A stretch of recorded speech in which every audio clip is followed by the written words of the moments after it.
Got these animals on a bit of feed. And yesterday I was talking about this whole idea of I have equity in this property that I have not accessed yet to this point in time. And I was spending time last night and this morning still digesting this whole idea. And yesterday and this morning, I have actually decided to change up my business plan a little bit because, okay, here's the thing, is that let's say I take my income from from 20 to 40 grand, right? And then I take my, okay, so here's the I'm still looking to digest this idea. I'm still looking to fully digest this idea. This idea was something that I came across yesterday.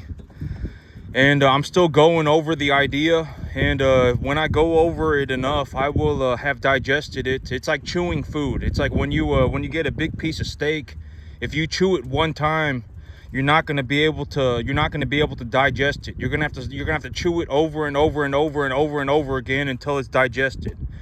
And so I was thinking about this whole thing and my long-term strategy and the idea of my business plan. And right now, okay, because I had a few big things that happened for me over the last about a couple of months. And this whole idea of here's in terms of the amount of equity that I have generated in just my property alone, over the last about 2 years and 9 months, I've actually generated probably close to about $50,000. 50-60 grand, something like that. And I was thinking about this idea, and I was like, that means I'm putting away like $15,000-$20,000 a year, and if I need to access this money, I can just open a line of credit against it, right? I mean, I've talked about this. If you have something that is equitable, it's equitable because it's not just valuable to you, it is valuable to essentially everybody. And if you want to figure out what that monetary value is, how do you do it? You ask somebody who knows, and they will appraise your asset for you, right? And then when you do that, you can open a line of credit against the equity of your asset. And so I was thinking about this, and I was like, and I've always said that the money's always the easy part, the idea of taking uncollateralized loans. Why do you want to take an uncollateralized loan, right? Because if you take an uncollateralized loan, you're not at risk for anything, right? That's the big idea. You don't want to collateralize you don't want to collateralize your assets for more assets. Long story short, you don't want to do that. But I was like, I'm gonna take an uncollateralized loan, and then I'm gonna take a collateralized loan for the amount of equity that I've generated in my property as well over the last about 34 months or whatever it's been. And so I'm gonna take a loan for the equity value that I've generated in my property over the last about just under 3 years. It'll be 2 years and 9 months or 2 years and 10 months or something. And so I'm gonna take a loan for that value. And when I purchased my property, I purchased it at appraisal value, and so that's very good. And so I can just go and get the banker to appraise my value again, and then I can take it, and then I have a piece of paper right now that tells me how much of my loan I have paid off to this day. And so I can take these numbers and I can just open a collateralized loan for that amount of money, and then I can also open an uncollateralized loan. And I can always, and my big plan is that I'm going to utilize the uncollateralized loan first. Because if I use the uncollateralized loan first, what's going to happen is that I'm going to start building my herd, right? I'm going to start building my herd, and when I take a look at the size of my herd, when I take a look at the quality of my herd, I can give it an appraisal value.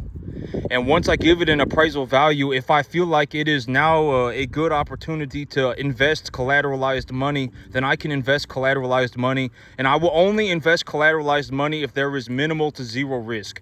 Because here's the thing, it's like, let's say that I take a home equity line of credit, right? And whatever, they give me a 6% interest, 7% interest, or whatever it is.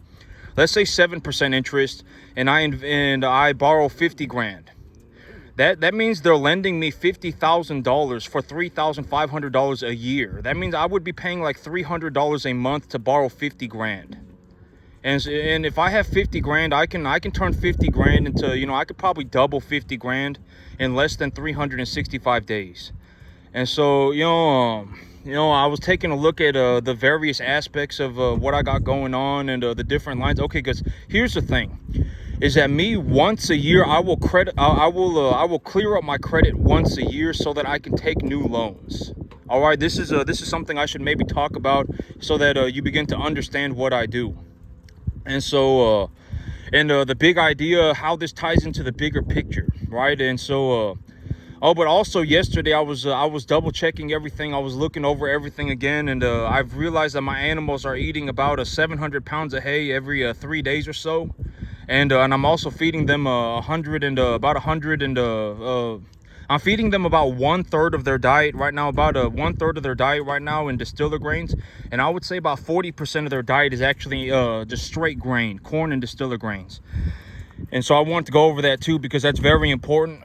You don't want your animals eating more than you really don't want them getting anywhere close to 50% of their diet in distiller grains because of the sulfur content, from my understanding. You don't 25% is a safe number.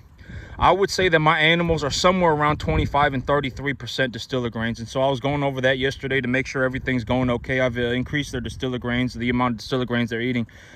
But in terms of the big picture, right? And so I clear up my credit once a year so I can take new loans. And me, one time a year, I need to go and open up all of the loans that I anticipate that I will need to use over the next 365 days. So this is something that I do, and it's when you're gonna go and you're gonna talk to the banker, and I've already talked about this in terms of a big idea. Okay, if you walk around and you think that you're gonna, oh my God, I'm on a mystical, magical adventure.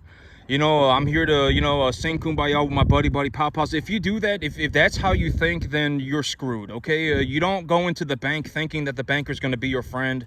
You don't go into business thinking that the person you're going to do business with is going to be your friend. Nobody's, and I've already talked about this in terms of a big idea. And okay, and it's like when you learn about business, let's say you want to learn about business, right? You want to learn to be a businessman, right? And then, it's like, well, when I speak about business, at least I'm speaking from the perspective that I am in the top 0.00001 percentile of the entire U.S. economy for the year 2024. There are only 10 to 20,000 people in the entire country that made as much money as me over the last 365 days. And so, and when I speak about business, that's my perspective. Okay, from what I have seen, from my perspective, this is what I have seen. Lucy, leave it alone. Lucy, come on. When you go into business, you don't want to be in a situation where you have legitimately convinced yourself that you're going to go on a mystical, magical journey with your buddy Pow Pows. The banker is not your friend. The person you're doing business with is not your friend. All right, what should you be talking about? What should you be thinking about? Making money. Should you sell your soul for money? No, you should not. Right? Should you go and come up with some worthless scheme to make money? No, you should not. Should you be, whatever, throw a Hail Mary into the middle of nowhere to make money? No, you should not. Right? If you really want to make money, what should you do? Find a tax-deductible asset that you can appreciate profitably. It does not matter what the asset is at the end of the day. It does not even matter what you pay for the asset. As long as it is equitable and it is producing a positive return, it does not matter. It does not matter what the cost. The money is irrelevant. Why? Because the asset is going to pay for itself anyway. You don't want to go around and find a bunch of damaged assets that you think you can fix. You can't fix it. All right, you can't fix it. Don't go and buy a bunch of damaged assets. All right, the price of the asset is irrelevant. Me, I'm not going to go and save $200 an animal and then buy a bunch of animals with swollen legs and missing eyes, all right, with blue eyes, right? I'm not going to do that. Why would I do that, right? I mean, is there a possibility that I can fix the animal's legs? Sure, right? I mean, is it a possibility that the animal just has fluid in their legs? Sure, right? I mean, but, I don't want to even take the chance. I'm just going to pay $200 more and buy an animal that does not have swollen joints, right? I mean, because at the end of the day, the swollen joint might even be an infectious disease. I don't know, right? And it's like, if you think you have a good idea and you're like, oh my God, if I buy this damaged asset and I fix it, then my life is going to turn into a mystical, magical adventure. If that is you, and then it turns out you're wrong and your asset is completely screwed, then you're screwed forever. You will never recover from that. All right, and so don't go and buy, don't even consider damaged assets. Don't even consider damaged assets. Don't even consider assets that are not doing well. Don't even consider them. Right? At the end of the day, the price of the asset is the least of your worries. All right, at the end of the day, the asset is going to pay for itself. It does not matter. Right? You put $4,000 into it and things go good, then you get $5,000 back. You put $4,000 into it, you lowball yourself, things go horribly wrong, you still get $2,500 back. That's how I run my cattle. I put $1,000 into each one of these animals. I put $1,100 into each one of these animals, and I get, what, $1,700 back. I put $1,100 into each one of these animals, and I get, what, $1,300 back. I put $1,000 into each one of these animals, I get $1,300 back. All right, I make a 30% return, and it takes me about 5 months, right? If I push it out to about 9 months, if I run an animal for about 9 months, then I make about a 75% return on my money. Right, I put $1 into it and I get $1.75 back. This costs me nothing. I make money doing this. You know, that's the big idea. And so, you know, you don't want to be going around looking for damaged assets. There's no reason to do that. Your assets are going to pay for themselves anyway, right? And so what should you be concerned about, right? I mean, you know, make sure you check the numbers. Why should you check the numbers? Because when you go into business, you have to understand that people will sell their souls for $10. All right, I've seen people sell their soul for $10. All right, you know, business, you know, if you're going to go into business, you do not go into business thinking that you're going to make a bunch of buddy pow-pows and then it's going to be a mystical, magical adventure for you. You don't do that. All right, you check everything 5,000 times. All right, you check everything 5,000 times. What kind of animals are you going to buy? You know, and then you check it over and over and over again. What kind of feed are you going to put them on? Check it over and over and over and over again. You know, all of it, right? I mean, what are you going to pay for your land? Check it over and over and over and over again. Everything. You check everything 5,000 times. All right, because at the end of the day, you should be somewhat accurate. You should be about 93 to 98% accurate. If you think it's going to cost $2,500, then it should cost about $2,500, right? Like me right now, I'm not going to sit around and go, oh my God, oh my God, whatever, right? I'm not going to look at one of my animals like, I can appraise my animals and everything, right? And, if I want to figure out how much I'm going to pay for a piece of land, I ask the banker, right? And the banker will give me the numbers. You got to check everything. All right, check everything 5,000 times. All right, because you have to understand that when it comes to money, people will do all sorts of just nonsensical BS for money. When in reality, how do you actually make money? You buy tax-deductible assets and then you appreciate those assets profitably. You do that for a long term, boom, congratulations. Probably in about 10, 15 years, you have so much money that you can do whatever you want. Right? Do you come up with some worthless scheme to make money? No, you don't. Do you go on a mystical, magical journey with your buddy pow-pows? No, you don't. Do you throw a Hail Mary into the middle of nowhere? I fell out of heaven at 7 and I'm going to go on a Disneyland adventure? No, you don't. How do you actually do it? You find a tax-deductible asset that is equitable, and then you appreciate that asset profitably. That's how you do it. And I was actually taking a look at all my finances and things, and when I take a look at everything that I got going on, this whole idea of generating equity in the property and then collateralizing it for money is actually a very, very, very good source of money. I had not been thinking about this, but I have like 50, 60 grand that's essentially just sitting in an account. And if I want to access it, I can just open a line of credit against it. I didn't even think about this. And so, I was like, realistically, I could probably open up about $200,000 worth of credit. I could probably open up about $250,000 worth of credit in the next month, in about the next 2 months. And for 250 grand, maybe I'd pay if I utilized all of the money, which I don't think I will, but if I utilized all of the money, maybe I'd pay like $2,000 a month. So, and also this is a very good time to say it, I guess. I have a loan for like when I take a loan for $250,000, it's like $1,400 a month. Like if you go and you take a 30-year loan, whatever, a 30-year loan, and you get a 4 or 5% interest on it. Right now it's more going to be like 6 or 7%. But it's like $250,000 is like $1,500 a month.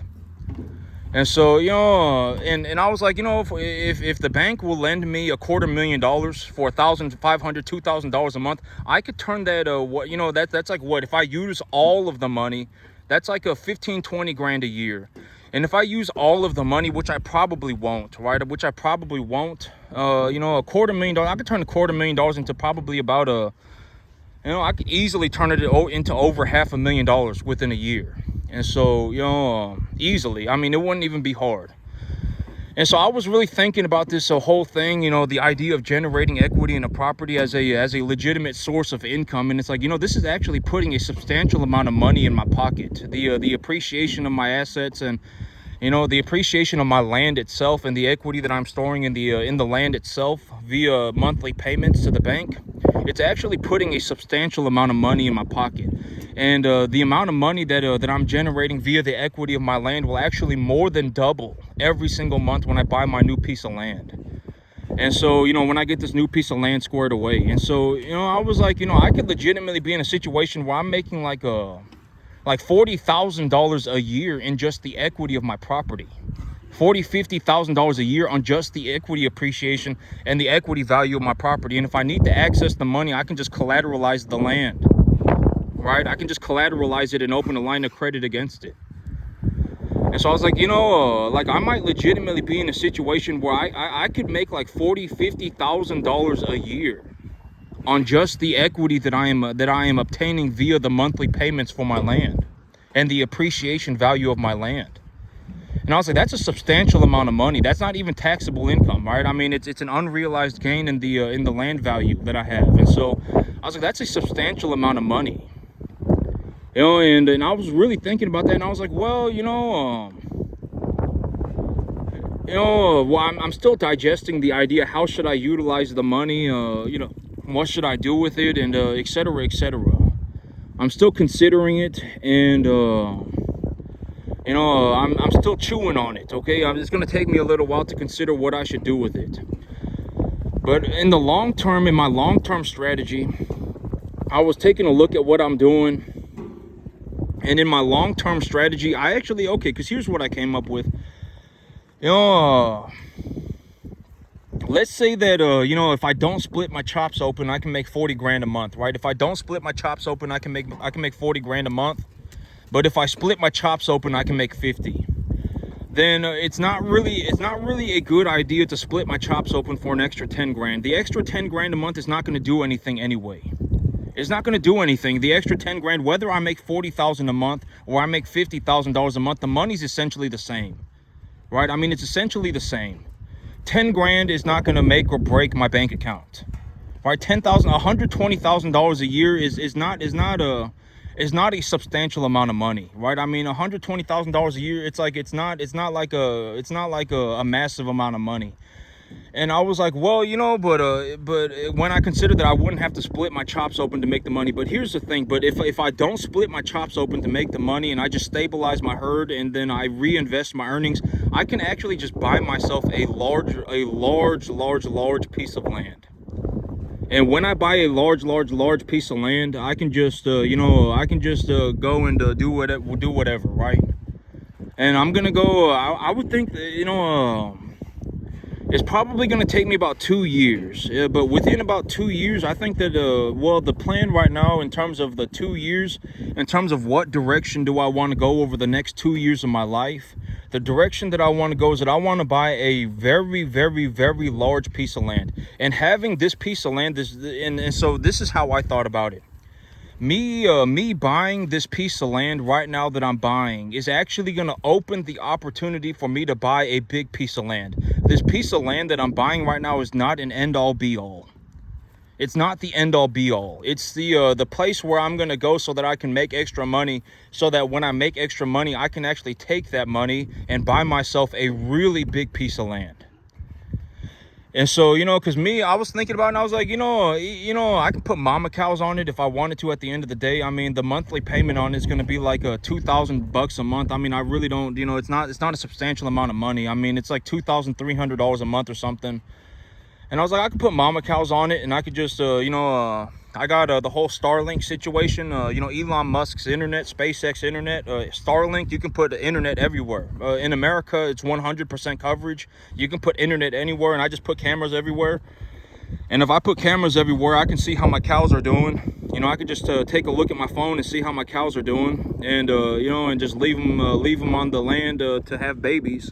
And then you know, I could always pay for the land that way. And if I pay for the land, I'm legitimately generating like $20,000 a year in just the equity on my property, like $25,000 a year on just the equity of my property. And so that's you know, and that's money that, you know, was just given back to me for making payments, or not given back to me, but that's the money that I essentially stored in the land by making the monthly payments to the bank. And so I was like, you know, that's not a bad idea either, right? I could just use the field as a mama cow field. You know, later on, I could just use it. Right now, I could use it as a stocker calf field. I could use it to raise stocker cattle and background cattle on. But, you know, within 2 years, once, you know, I'm thinking that what I'm going to do is that I'm going to take the real big government loan to purchase myself a very large piece of land. That's the big idea. I want to purchase a real big piece of land. And so I'm still kind of digesting the idea. You know, I got all these different things going on. I didn't even consider the amount of equity that I was generating in my property via monthly payments. Oh yeah, and I guess and as I digest this idea, it will become more clearly refined. But, you know, and I just wanted to make this idea, you know, present this idea, because I'm not the only person that is capable of doing this, right? Like, you know, like, it's not just me.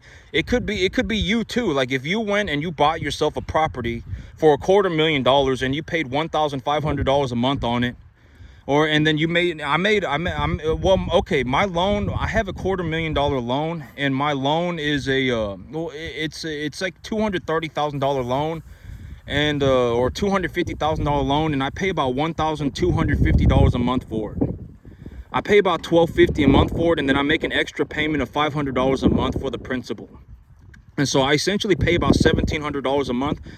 And it's not just me, right? I mean, this is not something that's just available to me. It's available to everybody. I mean, you know, you got to understand that I don't live on some magical planet where everything is just, you know, it's just only available for me. This is not something that only I can do. You can do this too if you want. Anybody can do this. Granted that you live in America, you can do this. You go to the bank and you take a loan for $250,000, and you pay whatever, $1,500. You know, interest rates are higher right now, so maybe you pay $1,600 a month, and instead of making bare minimum payments, you make an extra payment of $400 a month, so you pay the bank $2,000 a month. Over the next 3 years, you'll save about 50 grand. You know, you'll save about 50 grand in equity, and you can access that equity via a line of credit. You know, I'm not the, you know, but I didn't really think about this until yesterday, or the day before, actually. I didn't even really consider this idea until about 2 days ago, when I was looking through my mortgage paperwork, and they were saying you've paid off this much and you know, of your loan. And I know that for my property, I paid exactly appraisal value for the bank. And so I'm not the only person that can do this, right? I mean, it's like, if you know, anybody, granted that you're in America, you can do this if you want, right? You can go to the bank tomorrow. You know, granted that you live in America. If you live, you know, if you live in Iraq, I don't know what it's going to be like for you, right? If you live in, you know, the mountains of Nepal, I don't know what it's going to be like for you, right? But if you live in America, you have access to this too. It's not just for me. Right? I mean, you have access to all of this too. If you wanted to go and do it tomorrow, you could. You can go to the bank and show them your deal. You could approach the bankers, show them your deal, say, you know, I want to take this deal. And why do you want to take the deal? Because I make a substantial amount of money. Boom, here's the money. I can already pay you back. Here's the proof. Boom. Okay. You know, and then they take a look at your paperwork. Okay, thank you. We'll do that. We'll do that deal. We'll fund your deal. Boom. Congratulations. There you go. You got a monthly payment of $1,600, $1,500. You took a loan for $250,000. And instead of making bare minimum payments, you pay an extra $400 a month, and you pay $2,000 a month. And when you do that over the next 3 years, you will have about $50,000 stored in the equity of your property. Granted that you purchased your property at the appraisal value, right? And so, boom, congratulations. There you go. There's 50 grand. You can do whatever. You can open a line of credit with it, and you can access that money. And so it's not just me. Anyone can do this, right? And when I give out information, I'm looking to give out the best information that I can. And so, and my perspective is that at the end of the day, it's like, and to put things very, very, very just bluntly, if I'm just going to be straight up honest, even if somebody offered me $10 million, I wouldn't even take the deal. Well, $10 million, it's like I can make $10 million on my own. Right? It probably wouldn't even take me 3 years to make $10 million. It probably wouldn't. Right? It's like, and it's like, and when I give you my perspective, it's like, this is a guy who legitimately managed to get into like the top 0.00001 percentile of the entire U.S. economy in the year 2024. And he did it possibly doing one of the hardest things that you could ever imagine. He started his own farm. He's a first generation farmer and started a commercial cattle ranch on a 10.5 acre field and made all of this money. Right? And so that's my perspective. Right? And this is how I generate money. Right? This is how I, run my business. This is how I grow my grass. This is how I run my cattle, etc., etc. Right? And you should be considering the money. You should be considering the money. If you're poor, there's a reason you're poor. And you don't want to go and ask poor people how to practically do anything. All right, why? Because chances are they are going to misinform you. Oh, I want to go and make $2 million. Oh my God, why are you going to go and make $2 million? Oh my God, that's so risky. I mean, oh my God, what are you going to, how are you going to, oh my God, don't be crazy, right? But if you asked me, how do I make $2 million?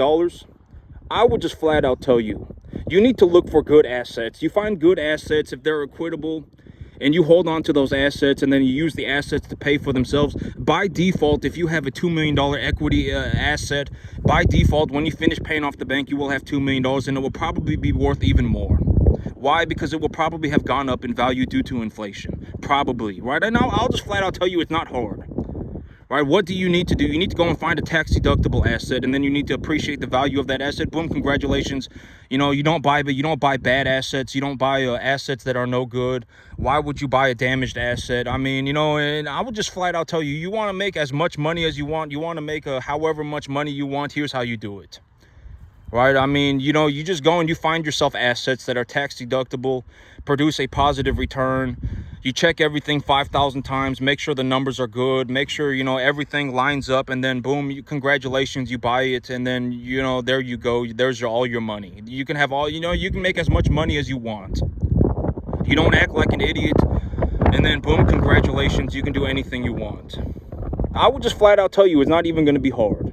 Would it be hard if you tried to do it as a farmer? Probably. It would probably be borderline impossible. If you were going to make $2 million as a real estate investor versus making $2 million as a farmer, it's going to be unbelievably harder as a farmer. I can almost guarantee it, because if you invest into real estate, I'm telling you, and I'm not saying this to bash people who are, in the real estate investment business. There are more people, real estate makes more millionaires in the entire country than any other sector of the business.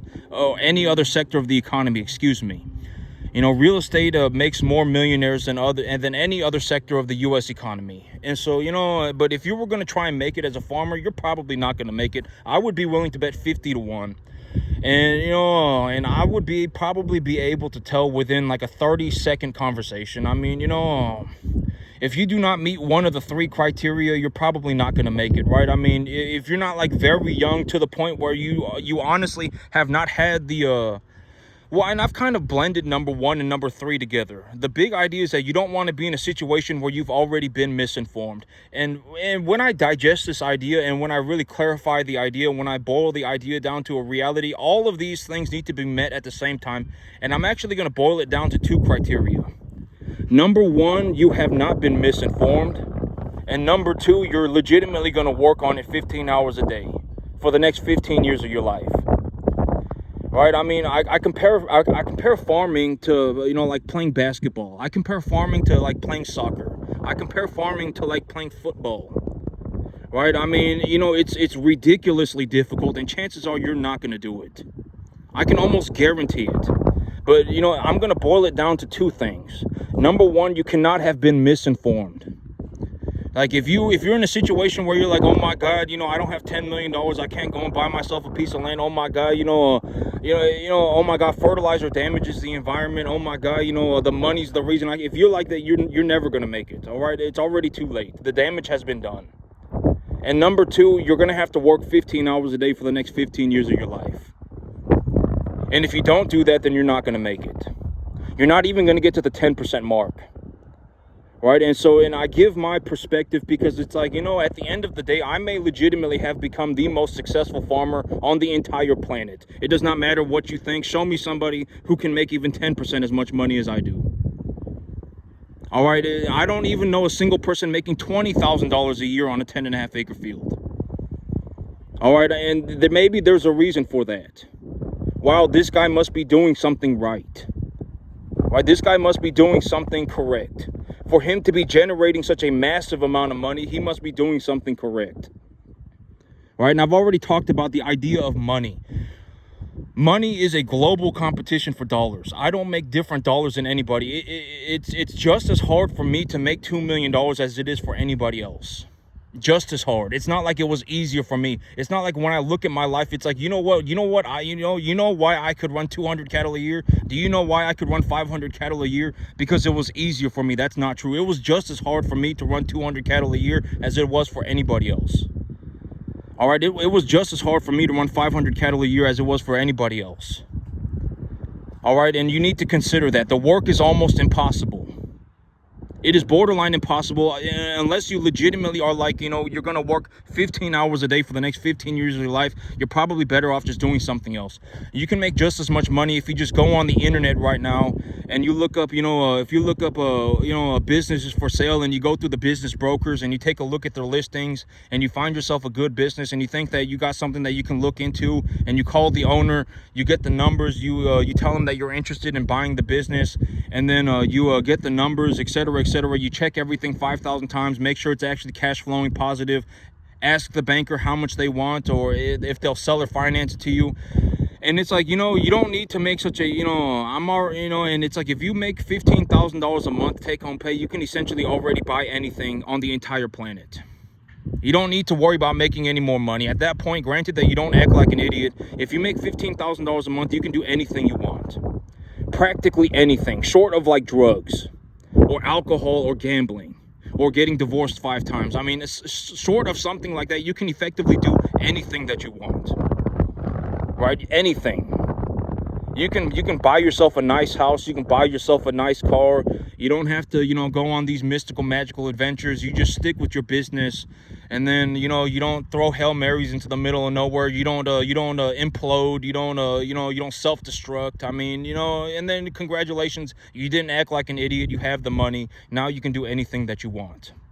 Right? And your business is also equitable. You could probably open a line of credit against the equity value of your business, right? And I've talked about this too. If you start a business, like the big idea was me, before I got here, there was no business. And I started this business by myself. And that has a value to it, an equitable value to it. If I want to figure out what the equity value of that business is, how do I do it? I ask the banker. That's how you do it. You want to figure out the equity value of anything that you have that is equitable. How do you do it? You ask somebody who knows. And when you do that, what happens? They appraise it for you. Boom, congratulations. There's the equity value of whatever it is that you have. There is the appraisal value of whatever you have. Right, and I've talked about this, and I've been talking about this, very thoroughly over the last couple of months, over the last couple of weeks. But if you manage to get to the 10% mark, you can actually farm for free. That's the big idea. I'm looking to push as many people as I can to the 10% mark, and then you're on your own. All right, you're on your own. Once you get to the 10% mark, you're on your own, and then you're just gonna have to practice until you get better. Right, because it's like, if you really think about it, it's like, on a 10.5 acre field, you can buy 20 acres in my local area. You can buy 20 acres of raw land for about $1,000 a month. About $1,500 a month. I bought a 50 acre piece of land for about $2,000 a month. About $2,500, $2,000 a month.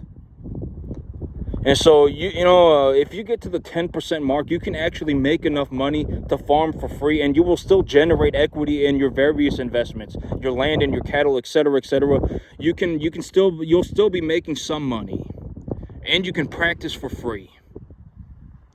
And, but you're only going to get to that point if you actually learn correctly from the very beginning and you actually start practicing. Right? You have to actually learn correctly. The answer you were born with is not correct. If you are legitimately sitting there going, oh my God, you see this happen with a lot of people in farming. A lot of people, and I call them Billy Joe Bobs. But it's like, I was born with the answer, and I'm going to go on a mystical, magical adventure. You see this happen all the time. And it's like the answer you were born with is not correct. It is wrong. All right, so you need to actually learn the right answer. Right, and I've talked about this, and it's like and I don't want to sound like a prick, but it's like the average person is not intelligent enough to have an original idea. The average person is not. All right, you're not nobody is, not even me. Most of my ideas are not even original. I talk about this, but all of this stuff, practically all of it, I learned from watching people who actually knew what they were doing. Right, when I talk about business, where did I learn my business from? People in commercial real estate, people in large-scale residential real estate, people in the service industry, people in the business acquisition industry, people in the stock market. That's where, billionaires. That's the people that I learned from my business from. When it comes to farming, where did I learn the various aspects of farming from? If I want to learn about animal medication, who do I go and find information from? The person who's running 1 million cattle a year on a feed yard, providing medication to 1 million cattle a year. Right? If I want to figure out information about what should I do for my cattle feed, where do I find the information from? The people on the feed yard feeding 1 million cattle a year. Right? Those are the people who are going to know. Right? You need to learn correctly. If you do not learn correctly, you are never going to make it. The answer that you are born with is just wrong. All right? You did not fall out of heaven at 7. You fell out of heaven average like everybody else. Essentially everybody is born average. Granted that you're not speaking like 12 languages by the time you're 5, and you're not doing calculus by the time you're 6. Right? I mean, you were born average. And, just like everybody else, even me, I'm more or less average, right? I'm not doing some super highly intelligent thing, right? I mean, this took me 15 years. It's not like I was, it's not like, I was, born, drawing, maps of the stars and, and anything like that, right? And so you have to learn correctly. If you do not learn correctly, then you are never going to make it. And you also have to practice all the time. If you don't practice all the time, you're not going to make it. And so those are the two major criteria. Learn correctly, do not be misinformed, and then practice all the time. And I would not suggest trying to become a farmer. I would not suggest it. Farming is going to be the hardest thing that you have ever done in your entire life, by a long shot. Probably nothing will ever even come close. Like you want to go and learn how to grow grass properly. You want to learn how to raise cattle properly. You want to learn how to, run your business properly. It's going to be and then you're going to have to tie it all together. It's almost impossible. Borderline impossible. You're better off just doing something else. I can almost guarantee it. I mean, it's not going to happen. It's going to be the hardest thing that you have ever done. And, and it's kind of a miracle. It's like when I take a look at my financials and when I take a look at how much money I generated, it's like the fact that I turned, that I legitimately made it to the top 0.00001 percentile of the entire U.S. economy for the year 2024 by starting my own cattle farm on a 10.5 acre ranch is it's like a borderline a miracle. I haven't seen anybody to this day even manage to get to the 10% mark. It's borderline a miracle. And so, chances are nobody else is going to make it. And, if I can push you to the 10% mark as fast as I can, as reasonably as I can, and then it gives you the opportunity to practice for free. And if you practice for free and you practice for a long time, then you can actually, you know, and you, the information that you know is correct, you have not been misinformed, then you are well on your way to making it as a successful farmer. And so that's it for me today, YouTube. Y'all have a good one.